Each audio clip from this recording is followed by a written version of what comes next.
July 1వ తారీఖు నుండి డిసెంబర్ 31 వరకు, అంటే ఈ 6 మాసాలు ధనుస్సు రాశిలో జన్మించినటువంటి వారికి ముఖ్యమైనటువంటి గ్రహాల మూలకంగా ఎలాంటి ఫలితాలు ఉన్నాయి అనేటువంటి విషయాన్ని తెలుసుకుందాం.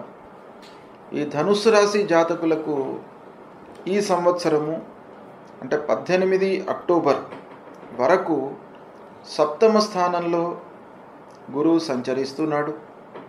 ఇది చాలా అనుకూలమైనటువంటి సంచారము. ఈ సప్తమ స్థానంలో గురువు సంచారం మూలకంగా మంచి ఫలితాలు కలుగుతాయి. శుభకార్యాలు మీరు చేస్తారు, శుభకార్యాలకు హాజరవుతారు.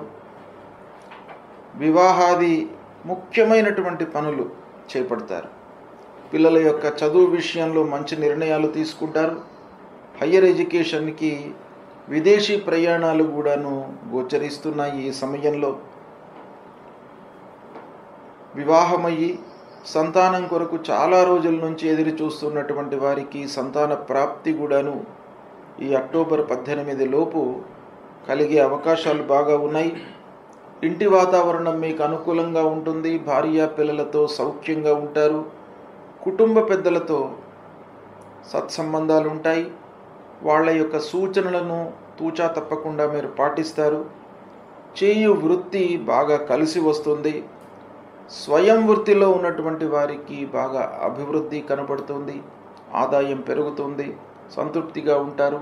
అన్ని విధాలుగా మీకు శుభ ఫలితాలు ఈ అక్టోబర్ 18 వరకు కనబడుతున్నాయి గురువు మూలకంగా. ఇక 18 అక్టోబర్ నుండి డిసెంబర్ 5 వరకు అష్టమ స్థానంలోకి ప్రవేశిస్తున్నాడు బృహస్పతి. ధనుస్సు రాశి వారికి అష్టమ స్థానంలో కొన్ని ప్రతికూలమైనటువంటి ఫలితాలు ఉండే అవకాశాలు ఉన్నాయి. అష్టమ స్థానం దుస్థానం. ఈ స్థానంలో గురువు సంచరించడం మూలకంగా అసహనము, కోపము, భయము, ఆందోళన ఇవన్నీ కూడాను డెవలప్ అయ్యేటువంటి అవకాశాలు ఉంటాయి. ఇంటి వాతావరణం కూడాను ప్రశ్నార్థకంగా ఉంటుంది. అనవసరమైనటువంటి విషయాలు చర్చకు రావడము, తద్వారా ఇంటిలో భార్య పిల్లలతో గ్యాప్ ఏర్పడము, కుటుంబ పెద్దల యొక్క సహకారం లేకపోవడము, అనవసరమైనటువంటి పెట్టుబడులు, నష్టము వాటిల్లేటువంటి వాటిపై మనస్సు పోతుంది. అంటే బ్లైండ్గా మీరు నిర్ణయాలు తీసుకోవడం అనేటువంటిది ఈ సమయంలో జరుగుతుంది. ముఖ్యమైనటువంటి వస్తువులను, విలువైనటువంటి వస్తువులను కోల్పోవడము, ఎక్కడో పెట్టి మరిచిపోవడము, ఉద్యోగంలో ఉన్నటువంటి వారికి అధికారుల యొక్క సయోధ్య లేకపోవడము, అనవసరమైనటువంటి విమర్శలకు గురి కావడము, నిందలు, అపవాదులు ఇలాంటివన్నీ కూడాను ఉద్యోగస్తులకు కలిగే అవకాశాలు ఉన్నాయి. తోటి ఉద్యోగులతో మనస్పర్ధలు, ఆ ఉద్యోగంలో చేస్తున్నటువంటి ఆ సంస్థ లోపల కూడాను సంతృప్తి మీకు లేకపోవడము, అదృష్టము కలిసి రాకపోవడము, వృధా ప్రయాణాలు, ఆలస్యము, ప్రతి విషయం లోపల కూడాను ఆలస్యము చోటు చేసుకునేటువంటి అవకాశాలు, తద్వారా మనకు నష్టము వాటిల్లడము, కొన్ని పనులను మధ్యలో వదిలిపెట్టుకోవడము, ఇలాంటివన్నీ కూడాను ఈ అష్టమ స్థానంలో గురువు సంచరిస్తున్నప్పుడు కలుగుతాయి. ఇది డిసెంబర్ వరకు ఉంది అష్టమ స్థానం. అంటే అక్టోబర్ 18 వరకు అనుకూలంగా ఉన్నాడు గురువు. దాని తర్వాత మళ్ళీ ప్రతికూలంగా ఉన్నాడు. అంటే ఈ 6 మాసాలలో జూలై 1 నుండి డిసెంబర్ 31 ఈ సమయం లోపల 18 అక్టోబర్ వరకు గురువు యొక్క సంచారం అనుకూలంగా ఉంది. తదనంతరము ప్రతికూలంగా ఉంది గురువు యొక్క సంచారం. ఇక శని ప్రధానమైనటువంటి గ్రహ, ధనుస్సు రాశికి ధనాధిపతి. అలాంటి శని అర్ధాష్టమ స్థానంలో సంచరిస్తున్నాడు. ధనుస్సు రాశి వారికి అర్ధాష్టమ స్థానంలో శని సంచారము ప్రతికూలంగా ఉంటుంది.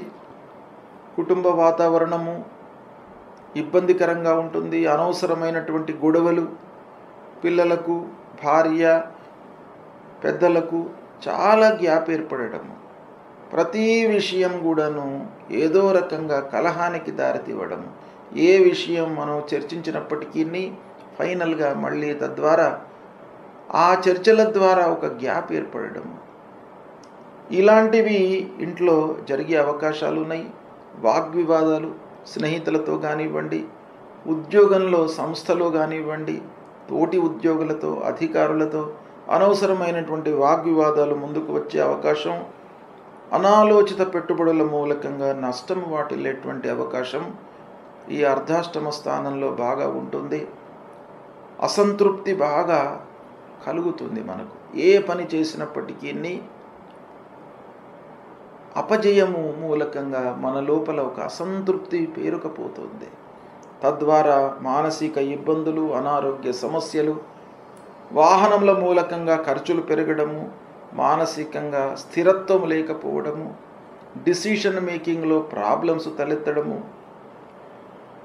ఈ విధంగా అన్ని రకాలుగా మనకు ఈ అర్ధాష్టమ స్థానంలో ఆ శనేశ్వరుడు ఫలితాలను ఇస్తుంటాడు. తద్వారా ప్రతి పని లోపల కూడాను మనకు అశ్రద్ధ కలుగుతుంది. అంటే ఏ పని చేసినా కూడాను నష్టమే వాటిల్లుతుంది కనుక ఇంకా ఏమీ చేయకుండా ఉంటే బాగుంటుందేమో అనేటువంటి ఒక జిగుప్సలోకి మనిషి వచ్చేస్తాడు. కనుక ఏ పని చేసినా కూడాను కొంచెం జాగ్రత్తగా చేయడము ఈ సమయంలో అవసరము. ఇక ఇలాంటి స్థితి లోపల రాహువు 3వ స్థానంలో సంచరించడము కొంత మనను ఆదుకుంటున్నాడు. ఈ రాహువు 3వ స్థానంలో సంచారము కొంత కలిసి వస్తుంది, శుభప్రదమైనటువంటి ఫలితాలను ఇస్తాడు. ఈ శని అర్ధాష్టమంలో ఉన్నటువంటి ఆ దుష్ప్రభావాన్ని కొంతవరకు రాహువు 3వ స్థానంలో సంచరిస్తూ రెక్టిఫై చేస్తాడు. ఇంటిలో కొంత ఆలోచించి మీరు నిర్ణయాలు తీసుకున్నట్టయితే ఇంటి వాతావరణాన్ని కొంత మోల్డ్ చేసుకునేటువంటి అవకాశాలు ఉన్నాయి.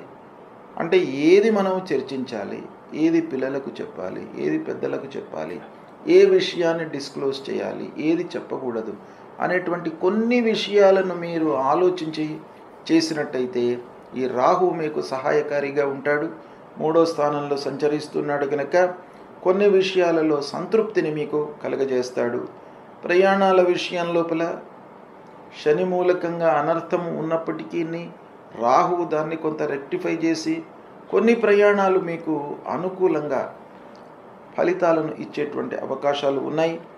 ఇకపోతే ఇదే సమయంలో ఈ సంవత్సరం July to October, July to December ఈ కేతువు భాగ్యస్థానంలో సంచరిస్తున్నాడు. ఇది ప్రతికూలంగా ఉంది కనుక ఈ భాగ్యస్థానంలో సంచరించడము మీరు అనవసరంగా తలదూర్చినట్టయితే వివాదాలలో చిక్కుకుంటారు. కాబట్టి వివాదాలలోకి వెళ్ళకండి. మీరు ఏ మాట మాట్లాడినా కూడాను కొంత జాగ్రత్తగా మాట్లాడండి. అనవసరమైనటువంటి కోర్టు కేసులు, రాజకీయంగా ఇబ్బందులు అలాంటివి మనకు అంటగట్టే అవకాశాలు ఉన్నాయి. వ్యవసాయదారులకు పనివారితో కొన్ని ఇబ్బందులు గోచరిస్తున్నాయి. అధార్మికమైనటువంటి పనులు అంటే ఏది సమాజానికి ఉపయోగపడుతుందో, ఏది మన ఇంటికి ఉపయోగపడుతుందో అలాంటి పనులు చేయకుండా మనను కొన్ని అధర్మమైనటువంటి పనులు, నష్టాన్ని కలిగించేటువంటి పనుల వైపుకు ఈ కేతువు మనను తీసుకువెళ్తాడు. మన ఆలోచన విధానం కూడాను అటువైపునే ఉంటుంది కనుక కొంత జాగ్రత్తలు తీసుకోవడము చాలా అవసరము. ఈ విధంగా మనము చూసినట్టయితే ధనుస్సు రాశి వారికి అర్ధాష్టమ శని, భాగ్యస్థానంలో కేతువు, తర్వాత అష్టమ స్థానంలో గురువు 18 అక్టోబర్ తర్వాత ఉన్నారు కనుక ఓవరాల్గా చూసినట్టయితే కొంత మనము జాగ్రత్తలు తీసుకున్నట్టయితే కొన్ని పనులు అనుకూలించే అవకాశం కూడాను ఉంది. ఎందుకంటేను రాహువు తర్వాత సప్తమ స్థానంలో అక్టోబర్ వరకు గురువు బాగా ఉన్నారు కాబట్టి అక్టోబర్ వరకు మీకు కలిసి వచ్చే అవకాశాలు ఉన్నాయి. శని ఒక పక్కన అర్ధాష్టమంలో ఉన్నప్పటికీ గురువు రాహువులు అనుకూలంగా ఉన్నారు కాబట్టి కొన్ని పనులలో మీకు కలిసి వస్తుంది. అంతేకాకుండా ధనుస్సు రాశి వారికి ముఖ్యంగా ఈ 17 సెప్టెంబర్ నుండి 17 అక్టోబర్ వరకు సూర్యుడు కన్యారాశిలో సంచరిస్తూ ఉంటాడు. ఈ కన్యారాశిలో సూర్యుడు సంచరిస్తున్నటువంటి సమయంలో శని యొక్క ప్రభావము కొంత తగ్గుతుంది. కాబట్టి అర్ధాష్టమంలో ఉన్నటువంటి శని ప్రభావము తగ్గడం మూలకంగా ఈ గురువు రాహువుల యొక్క ప్రభావము అనుకూలత పెరుగుతుంది. కాబట్టి ఈ సమయం మీకు కొంతవరకు కలిసి వచ్చే అవకాశాలు ఉన్నాయి. దీన్ని మీరు సద్వినియోగపరుచుకున్నట్టయితే ఫలితాలను మీ వైపుకు మోల్డ్ చేసుకోవడానికి అవకాశాలు ఉన్నాయి. సద్వినియోగపరచుకోండి. గ్రహస్థితి ప్రతికూలంగా ఉన్నప్పుడు, అంటే అనానుకూల స్థానాలలో ముఖ్యమైనటువంటి గ్రహాలు సంచరిస్తున్నప్పుడు మనము ఆ గ్రహాలను ప్రీతి చేసుకోవడానికై కొన్ని మార్గాలను అన్వేషించాలి. అందులో మొదటి కర్తవ్యము మన వైపు నుండి పాజిటివ్గా రియాక్ట్ కావడం. అంటే గ్రహస్థితి బాగా లేనప్పుడు మనం ఎఫర్ట్స్ ఎక్కువ పెట్టాలి, ఎక్కువ కష్టపడాలి, ప్రతి విషయాన్ని కూడాను ఆలోచించి నిర్ణయాలు తీసుకోవాలి. ఇది మనం చేయవలసినటువంటి పని, కర్తవ్యం. రెండవది పరిహారం. భగవంతుడి యొక్క అనుగ్రహం కొరకై ఈ గ్రహాలను ప్రీతి చేసుకోవడానికై ఆ గ్రహాలకు నిర్దేశించినటువంటి పరిహారాలు మనము చేసుకోవాలి. అందులో భాగంగా ముఖ్యమైనటువంటి గ్రహాలు గురు, శని, రాహువు, కేతువు, సూర్యుడు, అంగారకుడు. ఈ గ్రహాలు మనకు ప్రతికూలంగా ఉన్నప్పుడు ఏం చేయాలి? గురువు ప్రతికూలంగా ఉన్నప్పుడు గురువు నిమిత్తమై మూలమంత్రాన్ని ప్రతినిత్యం కూడాను జపించుకోవాలి.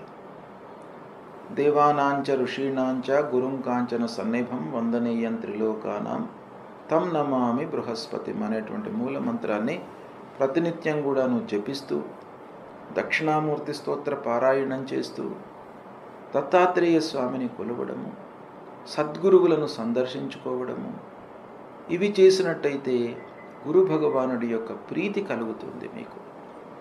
ఆ గురు భగవానుడు ప్రీతి చెంది మీకు ప్రతికూలమైనటువంటి ఫలితాలను తగ్గించి అనుకూలాన్ని మీకు కలిగించే అవకాశాలు ఉంటాయి. ముఖ్యంగా మాతాపితృవులను కూడాను మనం సేవించాలి. ప్రథమ గురువులు తల్లిదండ్రులు. కాబట్టి వాళ్లను సేవించినట్టయితే మీరు ఆ గురువు యొక్క అనుగ్రహాన్ని పొందుతారు. ఇక శని ప్రతికూలంగా ఉన్నప్పుడు శనికి సంబంధించినటువంటి మూలమంత్రాన్ని చదువుకోండి, ప్రతినిత్యం కూడాను జపించండి. నీలాంజన సమాభాసం రవిపుత్రం యమాగ్రజం ఛాయా మార్తాండ సంభూతం తం నమామి శనైశ్చరం అనేటువంటి ఈ మూలమంత్రాన్ని ప్రతినిత్యం కూడాను చదువుకోండి. ఆంజనేయ స్వామి దేవాలయానికి వెళ్ళండి, ఆంజనేయ స్వామిని కొలవండి. మీ లోపల భయము, భ్రాంతి, ఆందోళన ఇవి లేకుండా మిమ్మల్ని కాపాడుతాడు. హనుమాన్ చాలీసా పారాయణం చేసుకోండి, శివాభిషేకం చెయ్యండి. మాస శివరాత్రి రోజున శంకరుడి దేవాలయానికి వెళ్ళి ఆ శంకరుణ్ణి పూజించండి. ప్రదోష సమయంలో శంకరుణ్ణి పూజించండి. ప్రతి మాసం లోపల కూడాను మాస శివరాత్రి వస్తుంది, అమావాస్య ముందు. ఆ మాస శివరాత్రి రోజున శంకరుణ్ణి మీరు పూజించినట్టయితే మీకు అపమృత్యు దోషాలు తొలగుతాయి. కాబట్టి ఆ శంకరుణ్ణి పూజించండి, ఆంజనేయ స్వామిని కొలవండి. ఇవి రెండు చేసినట్టయితే శని ప్రభావం తగ్గుతుంది. ఇక రాహువు ప్రతికూలంగా ఉన్నప్పుడు రాహు ప్రీత్యర్థమై మూలమంత్రాన్ని జపించండి.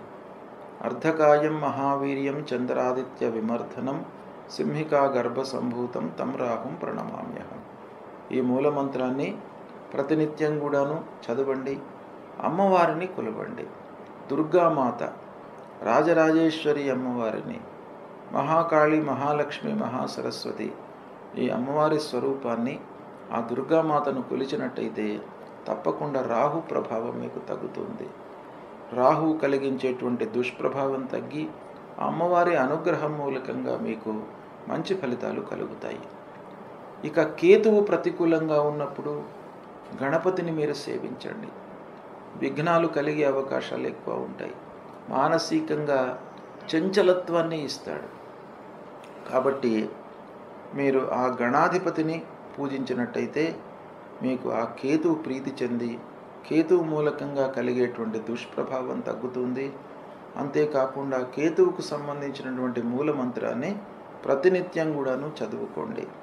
ఫలాశ పుష్ప సంకాశం తారకా గ్రహమస్తకం రౌద్రం రుద్రాత్మకం ఘోరం తం కేతుం ప్రణమామ్యహం. ఈ మూల మంత్రాన్ని చదువుకోండి.